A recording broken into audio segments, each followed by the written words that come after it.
Je vous présente le logiciel que j'ai créé pour la gestion de l'école. Et rapidement, voici le setup.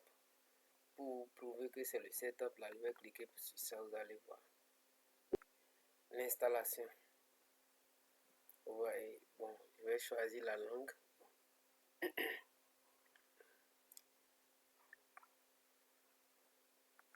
Langue que je veux. Le mot de passe. Bon, je ne veux pas l'installer parce que je l'ai déjà installé. Le voici ici. Donc, je clique sur ça. Dès que je clique sur le logiciel, d'abord la page de connexion s'affiche. Il faut noter qu'il y a plusieurs types d'utilisateurs qui est ici. Bon, je vais choisir directeur. Parce que avec ce type d'utilisateur directeur là, le directeur a quoi? A le droit sur toutes les pages du logiciel. Donc, je vais écrire d'abord le Gmail.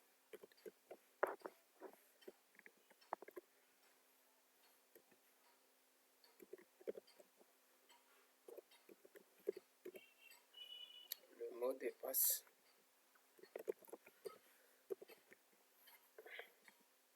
Maintenant, ce logiciel, dès que je valide la connexion là, s'il n'y a pas la connexion internet là, ça ne travaille pas.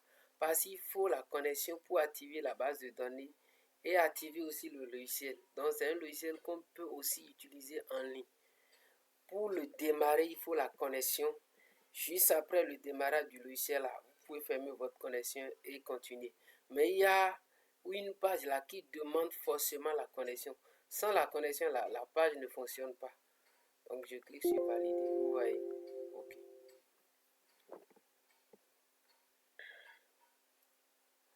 Donc, ça doit charger. Bon. OK. Voici le logiciel. Voici les différentes pages. Voici les différentes pages. Accueil. Premièrement, c'est ça. Élèves, enseignants, parents, directeur, notes. Ok, au niveau de l'accueil, c'est un peu ça, vous voyez.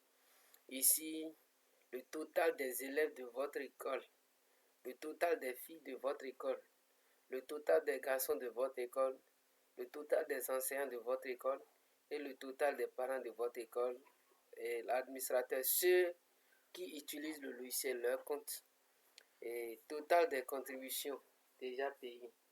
Et ici maintenant les meilleures notes par classe. Ici je l'ai recoupé par 10, les 10 premiers de chaque classe. D'abord il faut que je choisisse d'abord la classe. Dès que je finis de choisir la classe, l'année, le mois, plus du 02, ça dit février, vous voyez. Ça affiche les 10 premiers de chaque classe. C'est pour la classe de CI. Bon, je continue. Maintenant je viens au niveau, vous voyez, menu navigation. Vous voyez ça. Dès que je clique sur ici, ça affiche tout. Maintenant, je viens à la page élèves. À cette page, il y a d'abord ce champ que vous devez remplir. Et c'est ce champ qui va valider l'inscription. Vous voyez, nom, prénom. Bon, d'abord, je vais essayer de faire ça rapidement. D'abord, il y a la partie recherche. D'abord, je cherche et je clique le nom. Et puis, je tape par exemple les noms qui commencent par rond et je clique, vous voyez, tout. Voici les noms qui commencent par rond, où il y a rond dedans. Si je veux Pierre, je peux écrire Pierre et je valide. C'est lui seul qui s'affiche. Si je veux encore la liste, je clique ici et la liste s'affiche encore. Bon, rapidement, je vais essayer d'enregistrer un élève. OK. Je dis Lokosu.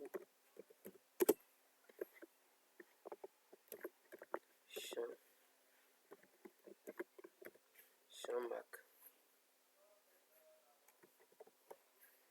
Et sa date de naissance, ici la date de naissance.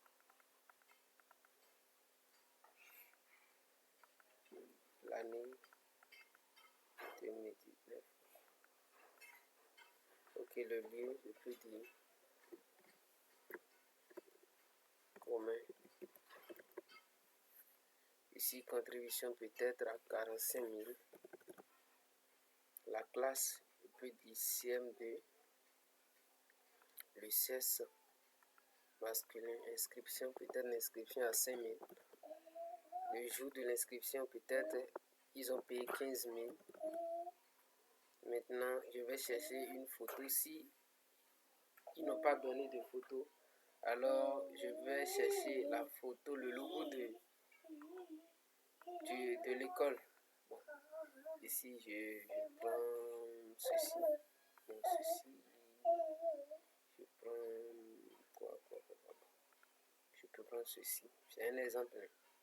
Dès que je choisis la photo, ça s'affiche là et je visualise d'abord la photo. Maintenant, je valide. Ouais, dès que je valide là, ce qui lui reste à payer s'affiche là. Inscription. Peut-être j'ai validé, je veux valider encore. Ça va refuser. L'élève locaux sous-Jean Marc est déjà inscrit. Vous voyez. Donc c'est un peu ça. Vous allez le voir. Locaux sous-Jean Marc. C'est ça. CM2. Vous voyez. Rénovation là, peut-être c'est celui-ci. J'ai mal écrit son nom. Peut-être il s'appelle. Bon. Celui-ci il s'appelle Tometti Louise. Vous voyez. Et je viens. Et c'est à ce numéro fait mise à jour. Et je clique. Parfait. Ouais, Louise. Cette donnée a changé. Après avoir fait mise à jour, je peux actualiser, vider le champ quoi. Ouais. Je viens de vider le champ. De même pour supprimer, c'est la même chose. Ok, nous avons terminé cela. Ici, c'est paiement par tranche. Le paiement par tranche. Premièrement, je dois choisir la classe de l'écolier ou bien de l'écolière et écrire maintenant son nom. Dès que j'écris son nom là, ça s'affiche ici. Vous voyez. Ok. Vous voyez les ACAPO s'affichent là et j'écris. Maintenant, vous allez constater ici, à ce niveau, dès que un parent paye la totalité de la contribution, ça écrit quoi? Soldé. Ouais, soldé. Celui-ci a payé la totalité. On va faire les gens, vous allez voir. Ça lui reste combien? 19 000. Ça lui reste 19 100 francs. Peut-être j'irai au niveau de paiement par tranche. D'abord, je choisis la classe, c'est CI. Et d'abord, il est là. Ça lui reste 19 100 francs. Je vais valider. Valider. Maintenant, dès que je valide là, ça ne vient pas automatiquement. Je dois actualiser. Dès que j'actualise maintenant, ça vient. Vous voyez, quand il vient de payer la totalité, c'est ça. Ça a dit soldé. Donc c'est un peu ça. Ici, celui-ci vient de payer. Je dois lui délivrer reçu. Je le sélectionne d'abord parce qu'il vient de payer. Je vais lui délivrer reçu maintenant. Vous voyez, ça demande là où je viens enregistrer. Reçu là, je dis ici. Et je valide. Maintenant, le reçu est déjà fait. Ici aussi, c'est le reçu. C'est le rapport de tous ceux-là qui ont déjà payé par tranche. En PDF. En PDF, c'est ça. Vous voyez. Montant payé. Le comptable. Il va signer. Bien, elle va signer. Ouais, un peu. Ok. Classe CPN, le c'est un peu ça. Donc ça passe rapidement. Ok, ça passe. Je vais pour le rapport aussi. Ça là, c'est le rapport de tout. Ça va me demander l'année. Le rapport de quelle année? Des paiements par tranche quoi. Donc c'est un peu ça. Donc je fais. Ok, même chose. Si la personne vient de payer, faire l'inscription là, c'est ici que vous allez lui délivrer le reçu. C'est ça, je viens maintenant au niveau de enseignant. Enseignant, c'est la même chose. Vous allez remplir ce champ et ça va s'afficher ici. Si vous cherchez l'enseignant, non, ou bien par classe, ça s'arrête là. Maintenant, c'est ici seul que je vais expliquer. Ici maintenant, c'est ici que d'abord la présentation des enseignants. D'abord, je vais choisir une classe. L'enseignant, la photo de l'enseignant s'affiche, ainsi que son nom et l'effectif de sa classe. Vous voyez, pour lui, pour elle, c'est 27. Maintenant, l'enseignant va essayer de faire la liste de présence. C'est la classe de C, il fait la liste de présence. S'il clique sur ça, rien ne va se passer. Il doit d'abord cocher ici. Vous voyez. Dès que je coche ici et je clique sur ça, je dois, vous voyez, présent, présent, présent, présent. Maintenant, après avoir fait la liste de présence là, on ne peut pas le voir ici automatiquement. Rien ne s'affiche ici. L'enseignant ou bien l'enseignant doit enregistrer sa liste de présence pour que cela soit envoyé au directeur et immédiatement. Donc, enregistrer, ça dit présence de la classe CI enregistrée. Ok, je viens ici. Et si je viens ici pour voir l'historique des listes de présence là, je vois ça là, vous voyez. Maintenant, je ferme la page là. Je ferme cette page aussi. Maintenant, je viens au niveau de parents. Page parents, vous voyez. Donc, ici, c'est la même chose, remplir le champ. Mais il y a un champ où je vais bien expliquer. Ce champ numéro. Parce que si on écrit mal le numéro du parent, il sera difficile au directeur de lui d'envoyer des messages aux parents par classe. Donc ici, j'ai utilisé WhatsApp. Il doit donner son numéro WhatsApp. Donc plus 229 et espace. Et le 01 là, WhatsApp, jusqu'à présent, WhatsApp ne reconnaît pas le 01 qui est ajouté à nos numéros. Donc il écrit simplement le numéro. Il devrait avoir un petit espace là, avant de commencer par écrire le numéro du parent. Donc c'est un peu ça à ce niveau. C'est la même chose, hein. Liste, rapport, tout, c'est la même chose. Je viens ici maintenant au niveau de directeur. C'est là où le directeur va envoyer le message aux parents par classe. Ici, il choisit la classe. Dès que je choisis la classe là, les contacts des parents qui ont leurs enfants en classe de C1 là s'affichent ici automatiquement. Donc pour la classe de C1 là, je n'ai pas enregistré de parents. Donc c'est simplement pour le CP. Donc comme j'ai choisi la classe de CP, voici les contacts. Vous voyez, c'est déjà rempli ici. Maintenant le problème est que le navigateur par défaut là, vous devez l'allumer. Voici mon navigateur par défaut, Chrome. Et mon navigateur par défaut. Et j'ai déjà allumé mon WhatsApp déjà. Mon WhatsApp est déjà en marche sur mon navigateur. Et d'abord, la première des choses à faire, il faut connecter votre navigateur et votre WhatsApp à votre navigateur par défaut et l'ouvrir. Et vérifier que la connexion est vraiment stable. Si la connexion n'est pas stable là, les messages ne sont pas envoyés. Donc, vérifiez que la connexion est stable. Si vous vérifiez ces paramètres maintenant là, vous pouvez maintenant envoyer votre message à tous les parents d'élèves en un clic. Voici, le directeur a déjà rédigé son message ici. Après avoir rédigé le message, il charge d'abord la classe. Peut-être il veut la classe de CP et veut envoyer le même message à tous les parents qui ont leur enfant en classe de CP. Dès qu'il rédige son message et choisit la classe maintenant là, il peut maintenant valider. Dès qu'il valide là, il ne doit plus toucher. Vous ne devrez plus toucher à votre WhatsApp. Vous laissez le logiciel faire l'envoi automatique. Dès que le logiciel termine d'envoyer les messages là, lui-même vous envoie un message que l'opération a réussi. Top, maintenant je valide maintenant l'envoi. Vous voyez, il dit lancement de l'envoi. Le navigateur va s'ouvrir. Comme mon navigateur est déjà ouvert là, je vais dire simplement OK. Vous voyez. Donc, qu'est-ce que le logiciel fait? Il ouvre automatiquement votre navigateur par défaut et lui-même commence par envoyer les messages. Et vérifiez vraiment votre connexion. Si votre connexion n'est pas au top là, ça ne marchera pas. Donc, vérifiez vraiment votre connexion avant d'envoyer le message. Excusez-moi. Vous voyez, il a déjà envoyé pour le premier. Dès qu'il finit d'envoyer un message, il ferme le WhatsApp et il revient encore pour envoyer le second message jusqu'à terminer le nombre de contacts qu'il va envoyer des messages. Donc c'est un peu ça. Excusez-moi, je suis en train de tousser. Vous voyez, le premier est déjà parti. Le second, vous voyez. Donc c'est un peu ça. Vous voyez, le premier est déjà parti, le second maintenant.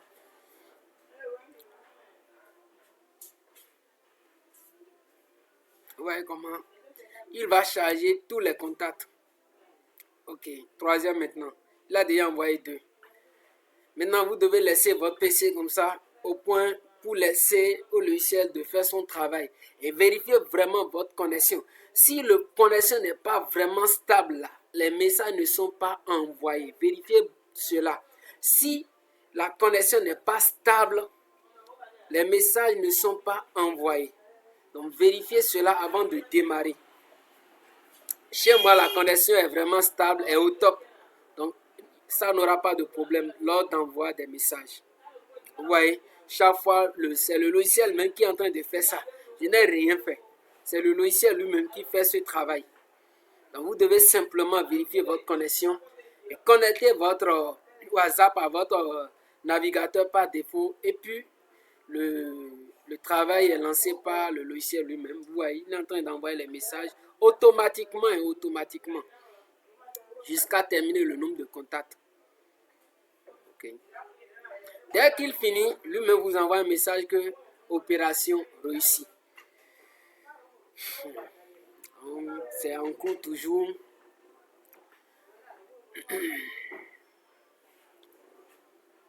C'est en cours. Ok, vous voyez.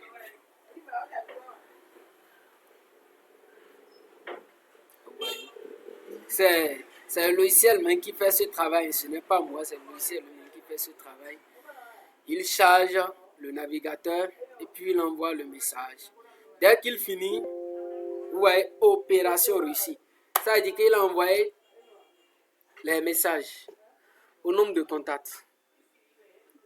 Je reviens au niveau de mon WhatsApp.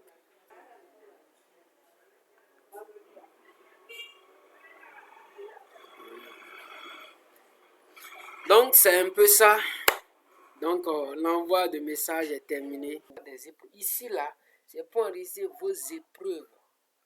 Les épreuves. Et ça, dès que vous enregistrez vos épreuves là, qu'est-ce qui se passe?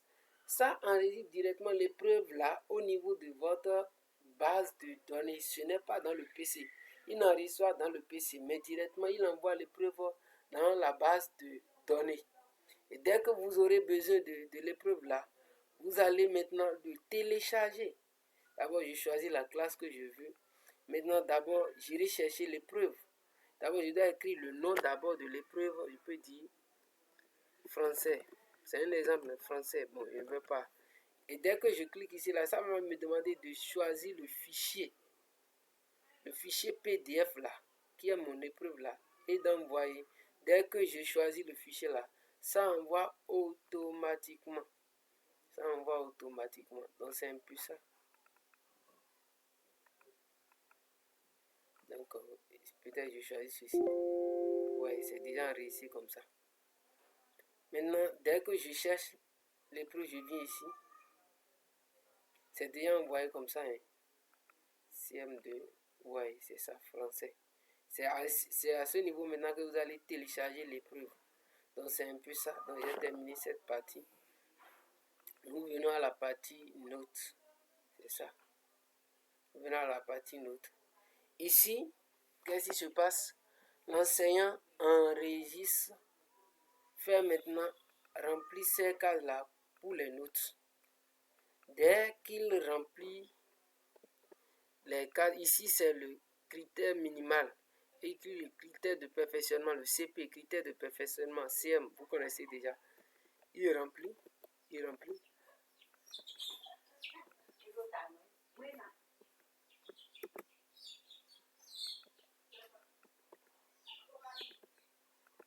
Vous voyez.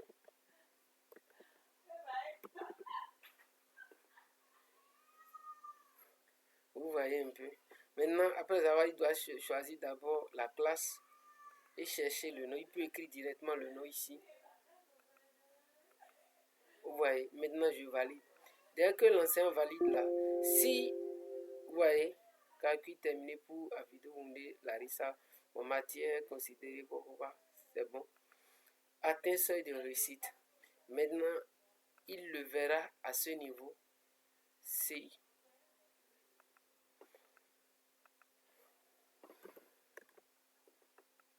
C'est ça. De Wundi. Vous voyez un peu. Donc c'est un peu ça. Je ferme. Maintenant, il doit d'abord terminer d'enregistrer tous les notes. Là, dès qu'il veut ici maintenant là, il fait le classement, le rang, le nom, la classe, le point que l'élève a, les matières, le nombre de matières qu'il a composé maintenant et sa moyenne sur 20. Vous voyez un peu. Donc c'est un peu ça. Donc, dès qu'il finit comme ça, dès que les champs sont comme ça là, c'est là qu'il clique sur bulletin.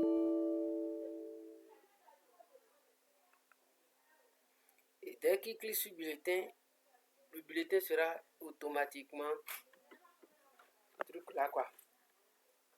Le bulletin sera enregistré automatiquement. Donc c'est un peu ça. Après ça maintenant là, c'est à ce niveau il va rénover. Dès qu'il actualise là, il n'a plus droit à ces notes là. S'il a fait erreur là, il doit consulter le directeur d'abord. C'est à ce niveau. Maintenant j'avais oublié de présenter ces boutons là. Ici c'est le paiement des enseignants. C'est ici que le directeur paye les enseignants.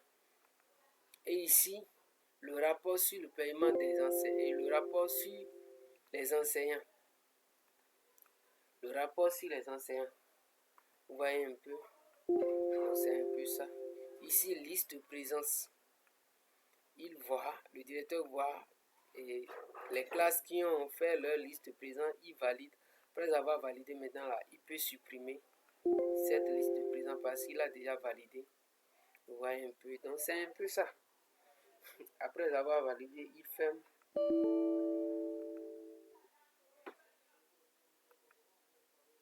Donc, c'est un peu ça.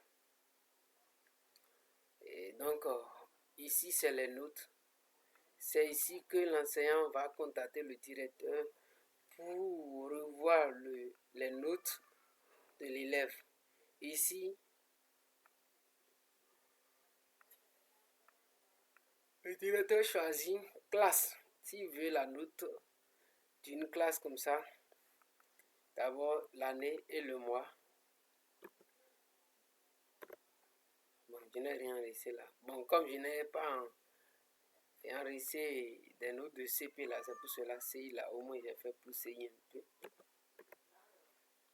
Ouais, donc c'est ça. Ça s'affiche là automatiquement. Vous voyez un peu. Donc c'est un peu ça. Ici, c'est pour dire simplement les classes qui ont déjà rempli le formulaire pour la note des élèves. C'est là. Donc c'est le directeur seul qui a le pouvoir de supprimer les notes. Vous voyez.